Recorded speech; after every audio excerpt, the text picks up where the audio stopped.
warahmatullahi wabarakatuh. Halo teman-teman, kembali lagi bersama saya Pria Bahagia di video part 7. Kali ini saya akan menjelaskan materi dari part 1 hingga part 6. Perkembangan ekonomi syariah di Indonesia mengalami perkembangan yang baik. Perbedaan ekonomi Islam dan konvensional dapat dilihat jelas pada definisinya, yaitu ekonomi konvensional adalah ilmu yang mempelajari perilaku manusia dalam memenuhi kebutuhannya yang tidak terbatas. Dengan menggunakan produk yang terbatas, lain halnya dengan ekonomi Islam yang mempelajari segala perilaku manusia dalam memenuhi kebutuhan hidupnya, dengan tujuan memperoleh falah atau kedamaian dan kesejahteraan dunia dan akhirat.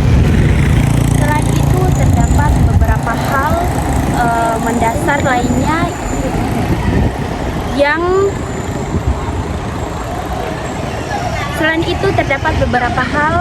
berdasar lainnya yang membedakan keduanya ditinjau dari konsep, prinsip dasar dan implikasinya. Menurut Nabi Hani, membangun sistem ekonomi alternatif perspektif Islam. Dalam membangun sistem ekonomi Islam, terdapat 3 pilar yang menjadi asas utama, yaitu bagaimana harta diperoleh, bagaimana mengelola kepemilikan harta, serta bagaimana distribusi kekayaan di tengah masyarakat. Berbeda halnya dengan ekonomi konvensional yang mengacu pada sistem ekonomi dengan tujuan untuk memaksimalkan keuntungan. Setiap aktivitas ekonomi yang dilakukan oleh individu atau perusahaan bertujuan untuk meraup keuntungan sebesar-besarnya dalam mencapai kesejahteraan ekonomi konvensional. Menganut metode produktivitas yang tinggi dengan pertumbuhan ekonomi yang stabil, sehingga dalam menjalankan roda perekonomian, sistem konvensional mengizinkan penggunaan riba dalam transaksinya.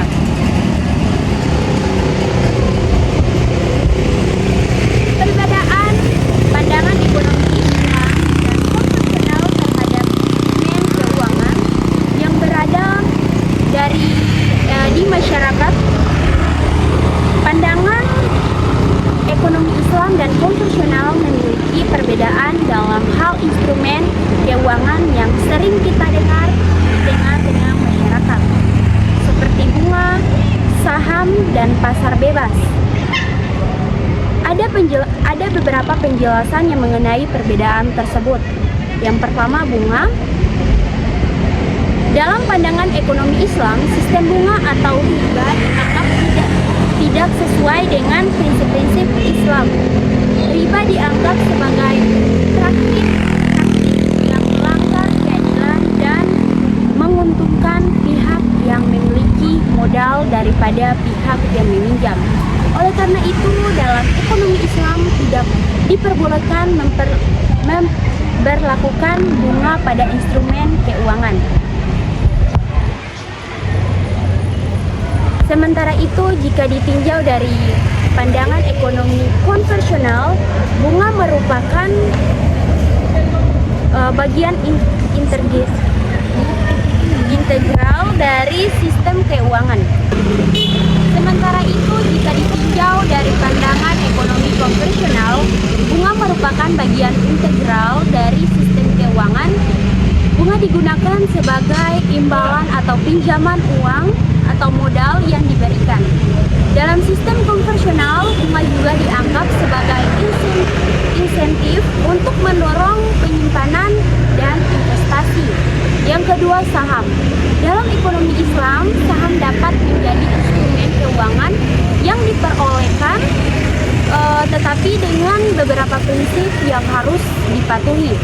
prinsip utama yang harus diperhatikan adalah bahwa saham harus mengikuti prinsip syariah yang melanggar investasi dalam sektor-sektor yang dianggap haram seperti perjudian, minuman keras, atau industri pornografi.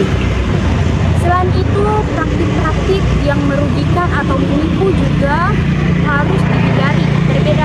Perbedaan halnya dengan ekonomi konvensional yang memandang saham instrumen keuangan yang memungkinkan investasi dalam berbagai jenis perusahaan. Tujuan utama dalam sistem konvensional adalah untuk mendapatkan keuntungan melalui pertumbuhan harga saham atau pembayaran dividen dari perusahaan yang bersangkutan. Yang ketiga, pasar bebas. Dalam pandangan ekonomi Islam, pasar bebas dapat diterima tetapi dengan batasan dan prinsip yang harus diikuti. Prinsip-prinsip tersebut termaksud ketentuan bahwa perdagangan dan kegiatan ekonomi harus dilakukan dengan keadilan, tidak melanggar hak-hak orang lain, serta menghindari praktik-praktik yang merugikan masyarakat atau menciptakan ketidakadilan ekonomi. Sedangkan dalam pandangan ekonomi konvensional, pasar bebas dianggap sebagai sistem yang memungkinkan pertumbuhan ekonomi melalui persaingan dan mekanisme penawaran dan permintaan.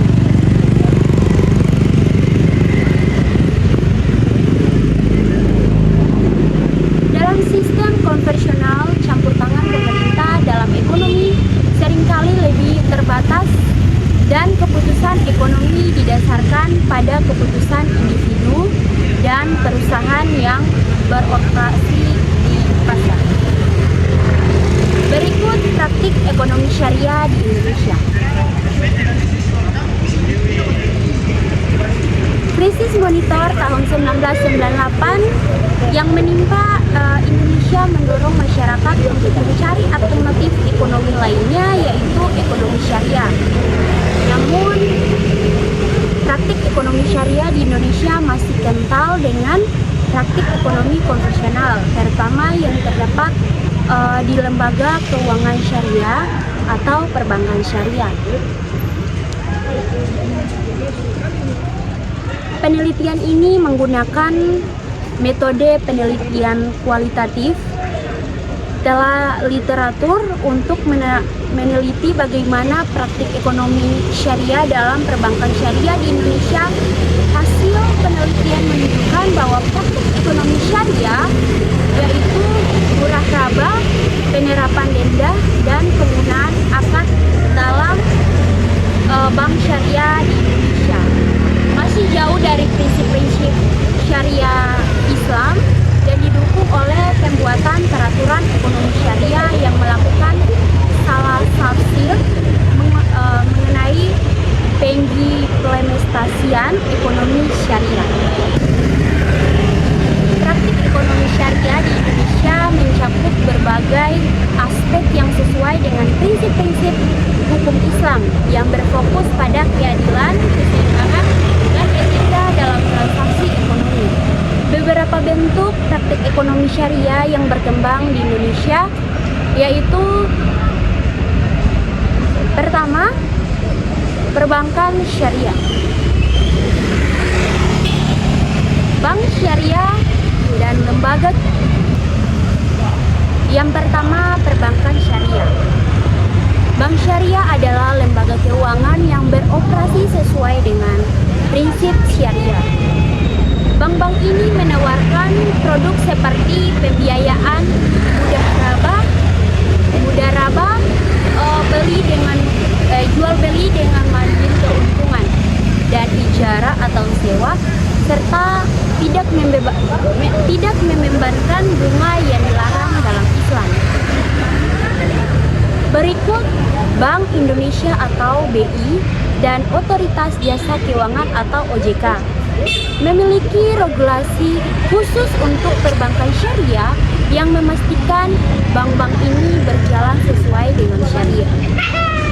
Yang kedua, asuransi syariah.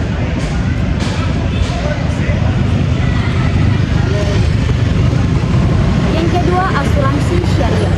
Dalam asuransi syariah, prinsip diterapkan adalah saling membantu antara peserta dengan mengelola dana secara transparan dan tidak menggunakan unsur gahara. Takaful bekerja berdasarkan prinsip gotong royong, di mana dana yang terkumpul digunakan untuk memberikan manfaat bagi peserta yang mengalami kerugian.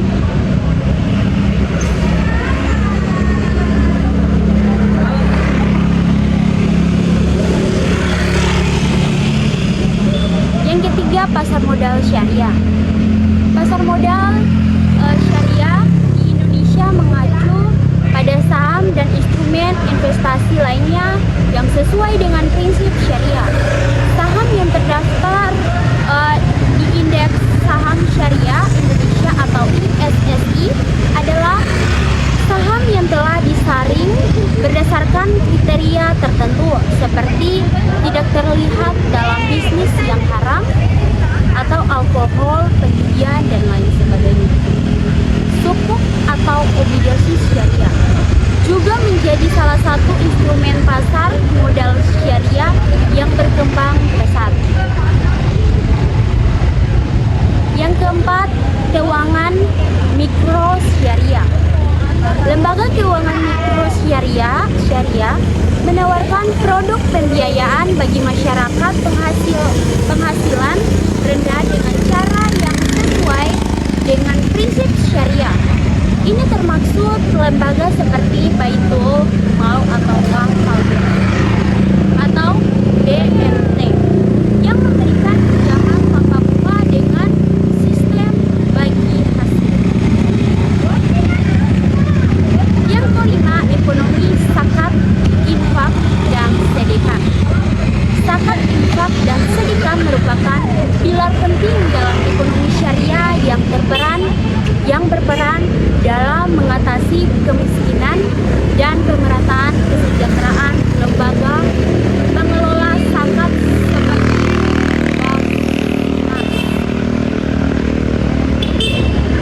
pengelola dana zakat yang dikumpulkan untuk disalurkan kepada mustahik atau penerima zakat sesuai dengan ketentuan Islam.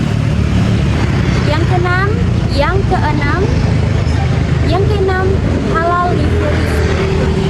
Di Indonesia, sektor halal semakin berkembang, mencakup produk makanan, kosmetik, obat-obatan, hingga pariwisata halal. Halal lifestyle mendukung perekonomian Indonesia melalui peningkatan produksi barang dan jasa yang sesuai dengan prinsip syariah.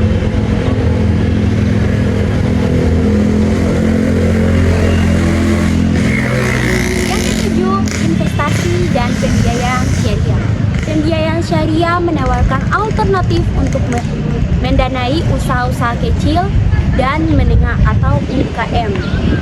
Melalui kontrak syariah yang menghindari unsur riba, produk pembiayaan ini berfokus pada pembagian keuntungan dan kerugian secara adil antara pihak yang terlibat. Sudah. Praktik perbankan syariah di era digital. Perekonomian yang tumbuh lebih efektif dan efisien merupakan bagian dari sekian banyak industri yang terdampak signifikan oleh digitalisasi. Industri perbankan syariah merupakan salah satu yang terdampak.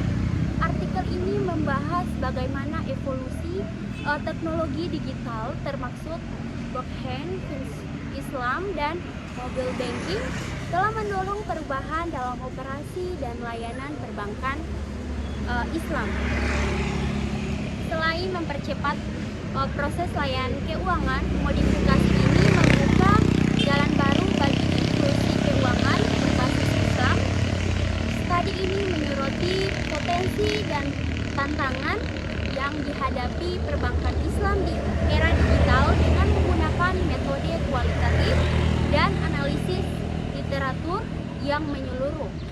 Otoritas Jasa Keuangan Republik Indonesia menerbitkan Peraturan Otoritas Jasa Keuangan Nomor 12 garing POJK 03/2018 tentang penyediaan layanan perbankan digital oleh Bank Umum dalam upaya untuk memfasilitasi pertumbuhan ini. Bank konvensional dan bank syariah dapat menggunakan layanan banking seperti anjungan tunai mandiri atau ATM, internet banking, SMS banking, mobile banking, dan video banking. Layanan ini memudahkan nasabah untuk menyelesaikan transaksi keuangan dengan cepat dan efektif. Hasil studi menunjukkan bahwa digitalisasi meningkatkan efektivitas operasional sekaligus memperkuat prinsip syariah untuk menyediakan solusi keuangan yang lebih adil dan transparan. Namun, untuk menjamin kelangsungan hidup dan peluasan industri ini, isu-isu seperti legilisasi, keamanan data, dan edukasi nasabah perlu mendapat perhatian lebih besar. Di era digital yang semakin maju, transformasi teknologi telah memengaruhi hampir setiap sektor, termasuk industri perbankan syariah. Digitalisasi memungkinkan layanan perbankan syariah untuk diakses lebih mudah, cepat, dan efisien melalui berbagai platform digital seperti mobile banking, internet banking, hingga prinsip syariah.